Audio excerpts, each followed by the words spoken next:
This movie is either going to become someone's new favorite movie or you're going to turn it off in like 20 minutes.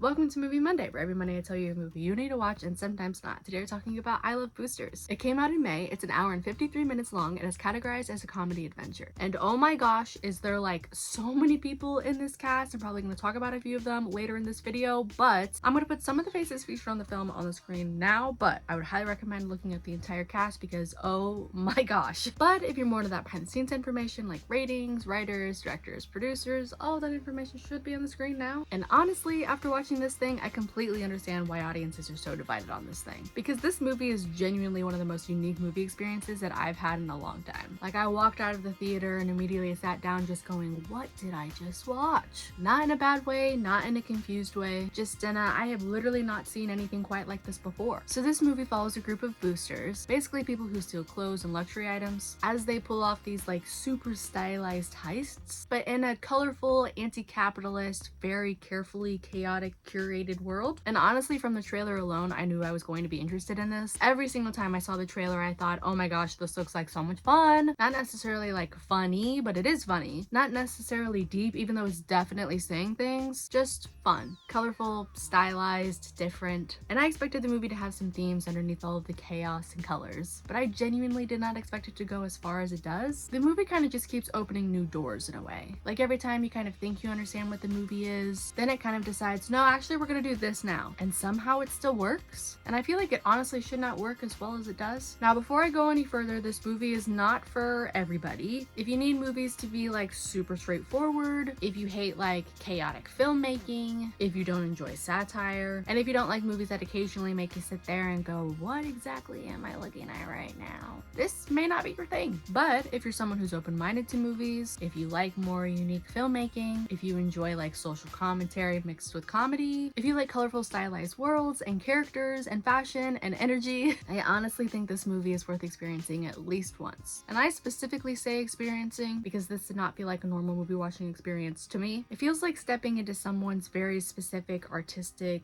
vibe, direction, vision, and then you kind of just let it consume you for like the 2 hours that it takes. And honestly, I respect the heck out of that, because even when I wasn't fully sure how I felt about some of the moments, I could always tell the movie knew exactly what it was doing, which I think is important. There are movies that are just weird to be weird, and this does not feel like that. This feels intentional. Like, every weird left turn somehow still feeds into the larger themes of the movie, or that the movie is kind of like exploring. And I feel like those themes are very clearly rooted in like capitalism, labor, image, status, power, individuality, consumerism, all of that. But what I appreciated is that the movie doesn't feel like it's yelling at you. Maybe more of kind of like a nudge to wake up if you potentially need that nudge. Like more of a, hey, maybe we should think about this. And then it kind of like distracts you with comedy and fashion and color before like punching you in the face emotionally and politically again. It made the whole thing feel like weirdly elegant. I don't know. Like, this movie dances between tones like constantly almost. Yes? No? As I'm sure you can see, I am struggling to formulate all of my thoughts and opinions on this, and I have had a few days. I did really like this movie. There's a lot to it. It's funny, it's awkward, it's stylish, it's uncomfortable, it's beautiful, it's ridiculous, it's thoughtful, and sometimes this is all within like the same scene. And somehow it balances all of those things better than I ever could have expected. Now let's talk about performances, because everyone here understood the assignment. Keke Palmer,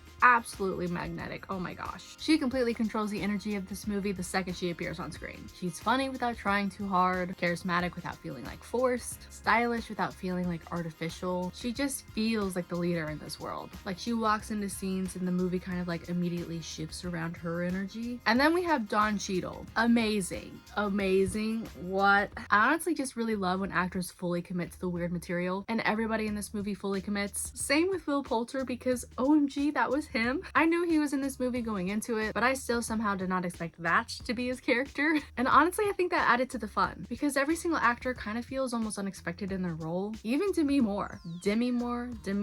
It was definitely kind of surreal to see her. Like, I know my brain went, wait, that's the girl from Ghost in The Substance, which somehow weirdly fits this movie's energy. Also, Aze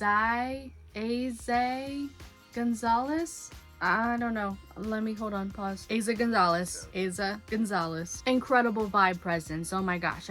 I could not, I'll be real. I did not know how to say her name. I'm glad we looked it up, but she, oh my gosh, she was so unexpected. I saw her in the press. I was looking for her the entire movie and didn't realize until the very end that her character was her character. Every time she was on screen, I was locked in. Now, I do want to mention one thing, and it may potentially divide audiences. A bit. Okay, a bit. There is a Lakeith Stanfield section in this movie.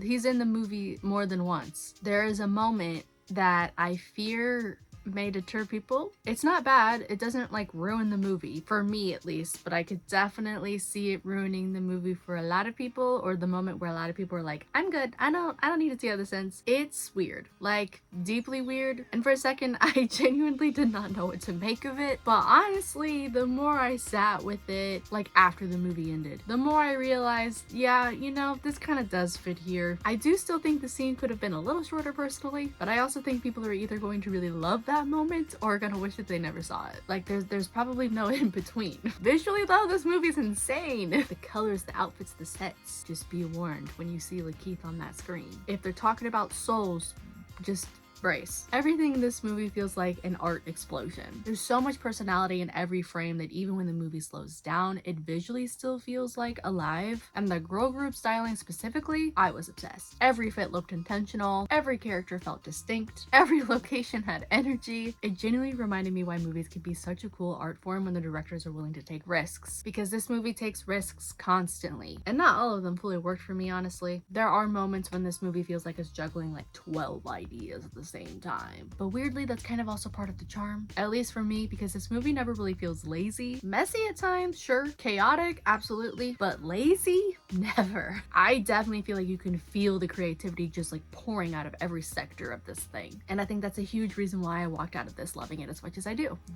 Did both. I gave this movie a 4 out of 5 on Letterboxd, and right now I have seen 15 2026 releases, and this one currently sits at number 4, which honestly surprised me because I definitely enjoyed this movie while watching it, but the more that I think about it, like now, the more I'm like appreciating it. And I definitely think this is one of those movies that with a second watch you're gonna uncover and see so many other things that you probably didn't notice with the first one, especially because there's so much happening visually, theatrically, everythingly. This movie is colorful, satirical, chaotic, stylish, funny, weird, thoughtful, and unlike pretty much anything else that I've seen recently. And even if it doesn't fully work for everybody, I really respect a movie that's willing to swing this hard creatively. Also, stay for the after credit scene, trust me. If you liked today's video, make sure to give it a like. It definitely helps this channel out. And if you've seen I Love Boosters, I would love to know in the comments, what did you think? How did you feel about the Lakeith scene? I would love to know, genuinely. I'm gonna go though. I hope you guys all have a good day, and I'll catch you guys in the next one. Bye!